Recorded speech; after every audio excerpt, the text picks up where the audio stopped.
ओम शांति। प्यारे भाइयों बहनों, एक बहुत प्यारा सा और बहुत सुंदर प्रोग्राम आप सबके लिए लेकर के आए हैं। बाबा की मुरली में अलग अलग कुछ कहानी, कहावतें और कुछ दृष्टांत आते हैं। कभी कभी कुछ प्राचीन ऋषि मुनियों का भी जिक्र बाबा करते हैं और कई बार भाई बहनें थोड़ा सा मूंझ भी जाते हैं, इसका भावार्थ क्या है। कई बार यूट्यूब में सर्च करते हैं और कई बार एक दूसरे से पूछते भी हैं। तो इसी उद्देश्य से हम आप सबके लिए एक प्यारा सा प्रोग्राम लेकर के आए हैं। और जैसे बाबा के अनेक शब्द मुरलियों में आता है और उन शब्दों की क्या व्याख्या हो सकती है, उसको सरल ढंग से हम कैसे भाव उसका समझ सकते हैं, क्या क्या उनके बारे में वृत्तांत है हमारे धर्मशास्त्रों में, उसके बारे में आप सब के लिए एक सुंदर सा कार्यक्रम लेकर के आए हैं। मुझे आशा है आप सबको ये कार्यक्रम अच्छा लगेगा। आज पहला दिन आप सब के लिए लेकर के आए हैं ऋषि दधीची। कई बार आप सब ने बाबा की मुरली में सुना होगा भाई बहनों, दधीची ऋषि मिसल अपना हड्डी हड्डी सेवा में लगा दो। तो आज हम जानने का प्रयास करेंगे आखिर दधीची मतलब क्या, आखिर दधीची का भाव क्या, आखिर कौन थे दधीची। तो भाइयों बहनों, दधीची एक ऋषि थे जिन्होंने अपने आप को विश्व कल्याण के अर्थ, विश्व कल्याण के निमित्त अपने को भगवान के प्रति अर्पित कर दिया था। हर समय, उस समय की बात है, बहुत प्राचीन काल में दधीची ऋषि जिस समय थे उस समय की बात है। एक दृष्टांत है, उस समय असुर और देवताओं के बीच में युद्ध चलता रहता था। दोनों के बीच में, जैसे कि बताते हैं, जहाँ पर देवता हुए वहाँ असुर हुए, ऐसी मान्यता है। ऐसे समय स्वर्ग का राज्य भाग्य सदा के लिए देवताओं से लेने के लिए असुरों ने देवताओं के अस्त्र शस्त्र चुराने का षड्यंत्र रचा। देवताओं के जो अस्त्र शस्त्र थे उसको चुराने के लिए असुरों ने एक षड्यंत्र रचा। वे एक के बाद उनके अर्थात देवी देवताओं के शास्त्र चुराने लगे। कुछ समय के पश्चात जब देवताओं को खोते हुए अपने शस्त्रों का पता चला तो वे उन्हें छिपाने हेतु अति सुरक्षित स्थान ढूंढने लगा। उन्हें लगा कि ऐसे तो असुर जो है हमारा सारा अस्त्र शस्त्र चोरी कर लेगा, तो हमें कुछ ऐसा सुरक्षित स्थान ढूंढना चाहिए जहां हमारे शस्त्र सुरक्षित रहे।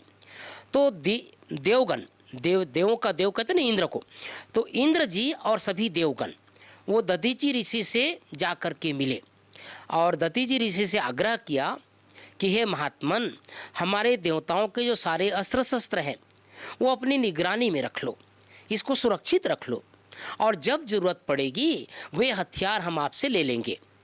अब ये दधीची ऋषि, महात्मन, साधु संत, वो जो पहुँचे भी ऋषि थे, उसने तुरंत स्वीकार कर लिया, कोई बात नहीं, आप लोगों को जब जरूरत पड़ेगी ले लेना, मैं आपके अस्त्र शस्त्र को सदैव सदा के लिए सुरक्षित रखूंगा। और देवताओं के अस्त्र शस्त्र की कड़ी हिफाजत करने लगा। और चूँकि वो ऋषि थे और असुरों का डेरा वहाँ तक नहीं पहुँच पाता था, तो देवताओं के अस्त्र शस्त्र जो कहाँ आ गए, अभी ये दधीची ऋषि के पास आ गए। निश्चिंत हो गए देवतागण कि हमारे जो है अस्त्र शस्त्र अब सुरक्षित हो गए और शास्त्रों के बारे में कभी ऋषि मुनि के पास या दधीची ऋषि के पास पूछने तक नहीं आए।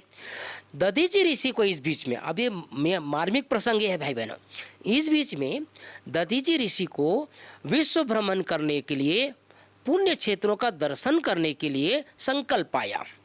लेकिन शास्त्रों के संरक्षण की जिम्मेवारी अभी भी दधीची ऋषि पर थी। उसने सोचा कि मैं विश्व भ्रमण पर निकलूंगा, लेकिन अस्त्र शस्त्र का क्या होगा। इसलिए दधीची ऋषि ने अपने उस समय के सारे अस्त्र शस्त्र देवताओं के, उसको क्या किया, जला दिया और जला करके राख को अपने शरीर में निकल लिया, उसको शरीर के अंदर स्वीकार कर लिया। निकल लिया माना खा लिया समझो। ऐसा करने से शस्त्र की जो शक्ति थी, जो अस्त्र शस्त्र की शक्ति थी, वो सूक्ष्म रूप में, वो राख के रूप में, वो भभूत के रूप में वो ऋषि के शरीर में समा गया और शरीर में फैल गया। इसलिए उसका शरीर क्या हो गया, बहुत शक्तिशाली बन गया। उसके बाद वे अपनी पत्नी के साथ तीर्थ यात्रा पर चले गए। अब यहाँ तक आप सबको समझना चाहिए कि जो ऋषि, जो देवताओं के अस्त्र शस्त्र थे, वो सारे को जला करके, उसको राख को बना करके अपने शरीर में निगल लिया और वो शक्तिशाली बन करके वो विश्व भ्रमण पर अपनी पत्नी के साथ निकल गया।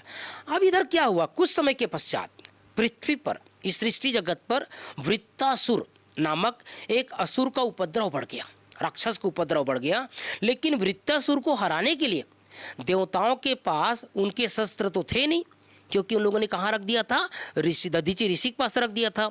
इसलिए देवतागण ने, सभी देवताओं ने वापस ऋषि के पास पहुंचा, दधीचि ऋषि के पास पहुंचा और उनसे अपना शस्त्र वापस मांगने लगे। अब यहाँ तक तो आप लोगों को समझ में आ गया कि दधीचि ऋषि ने क्या किया था, उसको जला करके राख बना करके अपने शरीर में निगल लिया था। तो दधीचि ऋषि ने उनको सारी बात बताई कि मेरे को ऐसा विश्व भ्रमण पर जाना था और फिर मुझे वो शस्त्र की रक्षा करनी थी, तो मैंने अपने शरीर पर उसे निगल लिया था।